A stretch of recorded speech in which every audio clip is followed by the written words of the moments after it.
Hi, my name is Stan. And I've been watching the Black Power community for the last 100 years. I just noticed that you guys have been having some problems figuring out what to do about me. You see, I'm a cracker. Yeah. The white man. The guy that has been running the whole world for the last 2,000 years. Well, the reason that I stopped by to speak with you today is to help. I've been watching you guys fight over gaining real black power, and thought I would give you a few pointers. Since we white guys have been running things since we invaded Africa, I figured I would lay out a blueprint to help you achieve your objectives. Might as well use a plan that works, right? Besides, it beats the backward, no progress, mistake repeating methods you people have been trying for the last 400 years. So I knew all of you needed some help. Especially after Barack Obama got into office.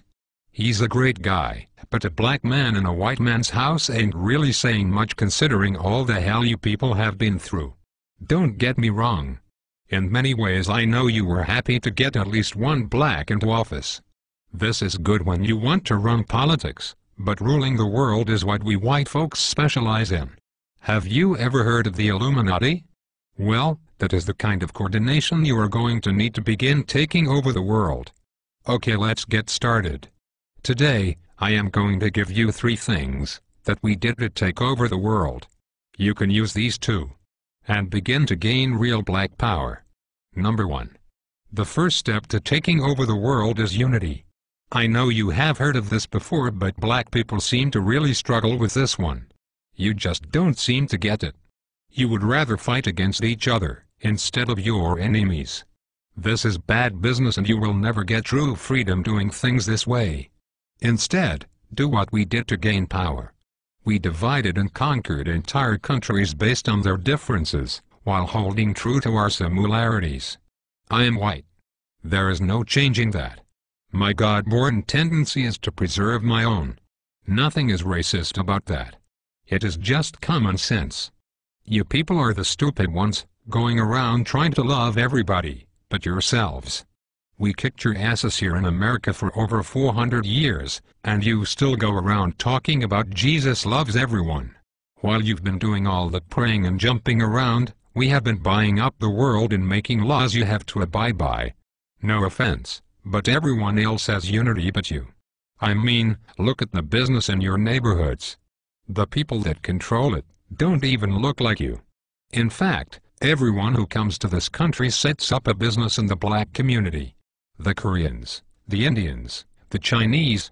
The list goes on and on. Aren't you tired of letting these other people supply all of your food, nails, and weaves? The one thing they have that you don't is unity. Number 2. Once you get unity, you are going to need to get organized. When we took over the world we had a plan in place. A goal. Since we whites make up a small percentage of the global population, we knew the only way for us to exist was to enslave non-white people. This was our global plan for white supremacy. But we didn't stop there. We organized a military force behind our goal and executed it to perfection. Killing men, women, and children across the globe with brute force. Whatever we needed, we just took it. And if blacks or Native Americans didn't like it, oh well. Remember, there are no rules in war. Our objective is to ensure survival. But you black people seem to think your economic hardships, social injustices, and high arrest rates just happened by chance alone. Never mind, we've worked nearly 4 centuries, day and night to keep you people exactly where we want you. On the plantation. Yeah. It's true. Let me tell you a little secret.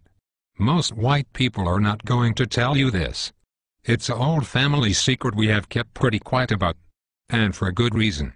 You see, all that free labor my white ancestors got from your black ancestors, translated into a lot of money. In fact, the black slave trade was the greatest wealth-building tool in human history. With free labor we were able to finance the Industrial Revolution. Well, all of that money pretty much stayed in the vast majority of white families. And with all due respect, whites intend to keep it that way. You see, Dr. Martin Luther King was pretty good at integrating lunch counters and toilets. However, He didn't do so well at integrating bank accounts, so you blacks were shafted out of the money that was due to you in exchange for a good job and education. But it was us whites who own most of the jobs. Which brings me to my point. It's just another plantation.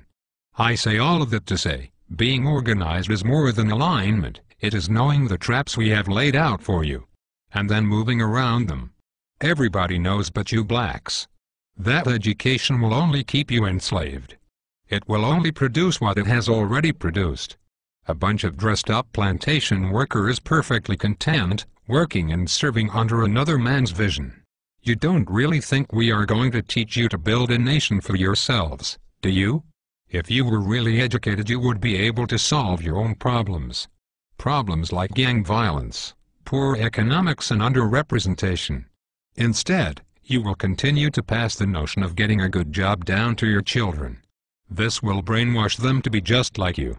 And the cycle will repeat for generations. While we whites continue to run things at the top, your grandchildren will be celebrating the first black Catholic Pope. I know this has been long, so let's move to number 3. The third way to gain black power is the most important of all. It is this way because it deals more with your psychology than your conscious mind. When we took over the world, we decided to use the most dangerous weapon of all to subjugate the darker peoples of the planet. We used a combination of white supremacy and religion to mind-fuck these people into complete submission.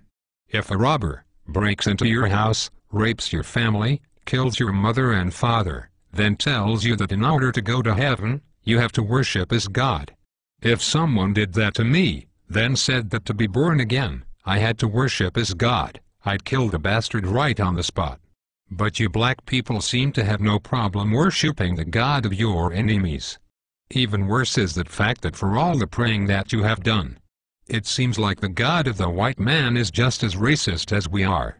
Anytime you start believing in the God of your enemy, it pretty much means you're a complete idiot and a pussy, who is too far gone to confront his adversary. This is a deep sickness, because to believe the man who murdered your family is your friend is to believe that watermelons have gills. This kind of thinking lacks critical reasoning, a skill needed to defend territory and the minds of the youth. You even believe that Haiti, the only black nation that ever kicked the white man's ass, is cursed because many of them practice voodoo. You even go further and believe that it was God that hit Haiti with a 7.5 earthquake. You religious-minded blacks thought this about New Orleans too. Let me tell you the truth. We gave you this God because we knew by worshipping a white God you would subconsciously be worshipping us. That was a part of our plan, and it worked like a charm on the early slave plantations. We whites decided to perfect it, and have taken our gods all over the world to dark people. You see, we know that if we can get you to put down your God, and pick up ours, you will lose your real power. This is really effective for controlling a people. Practically, by doing this, you will never fight against us because subconsciously you would be fighting God. I know that is a serious mindfuck. But that is why you cheer for a white Jesus to kill all the darkies down in Haiti and New Orleans, while kissing Pat Robertson's ass. Meanwhile our harp machines can shake up more prime real estate for the oil companies. If you continue to follow the God of your enemies, you will never rule the world, because you will always have your allegiance with the white man, instead of your God, who's pissed off because you traded him in for a blonde-haired, blue-eyed hippie, whose name we took from the Greek god Zeus. So, let's recap. The top 3 things you need to do to rule the world, and to have black powers. Number 1, get some unity. Stop killing each other over nickel bags of weed and coke. You are basically helping to kill off your own army. Stop it and unite. Number 2, get organized. There is nothing worse than a bunch of rich rappers talking about gangsta and keeping it real, when all of them still work for rich white and Jewish men that pimp them for their talent. With Jay-Z, P. Diddy and Oprah, you black people should have your own distribution company by now, instead of relying on your white backers to put out your albums. This is because you are not organized. This goes for all you sports athletes too. You black sports guys are stupid. You're a grown man and you still have an owner. Stop being a slave and wake up. When you die, all you will have to pass on to your children is a championship ring. When I die, I will have at least 2 islands and a few manufacturing companies to extend my legacy. For you sports guys, no one will remember you, and the money you blew on trying to floss will be right back into our hands. You need to organize and put your money and minds together for one common goal: Black Power. Last but not least, you have to stop following the white man's God. He has really done nothing for you since you started to believe in him. Basically, all my God has done for you is allow white guys like me to continue stealing from you. Sure, we'll give you a few rich blacks to make it up the ladder. But this is to keep up hope in you, so that you will teach cowardness and fear to your children and get nothing in return. You will keep praying while we will keep slaying and taking more land and control of the earth. It will be this way as long as you fall for the lie that some white dude is going to come down from the skies and pull you out of this shit. Stop it. Instead, go back to believing in your God. The God you had when you were rich in Africa and had diamonds, gold, and health. It certainly beats the crap the white man's God has given you. Even if you believed in rocks, you would probably have more luck than what you have gotten with this guy. One last thing. Black people need to stop saying that they're blessed. This is not only dumb, but it lets us white people know that we are still very much in control. If I steal you from your home and throw you into a cardboard box, have you work for 400 years on a plantation, just because I give you a pillow, doesn't mean that you are blessed. It just means that I gave you a fucking pillow. If a guy cuts off your hand, and then turns around and gives you a bandage, it don't mean anyone blessed you. He just needs his slave to be able to work the next day. So you are not blessed just because the white man gives you a doggy treat. It simply means you are fucked. So given all the crap you blacks have dealt with here in America, and abroad, a new car or money for the light bill are just tools we white folks who are trying to run a plantation do to keep up the morale. So, if going from Africa, a land of milk and honey, diamonds and resources, a place where you had a name and thousands of acres of land, to a place where you are struggling to eat in a one-bedroom apartment every day means you are blessed, then elephants have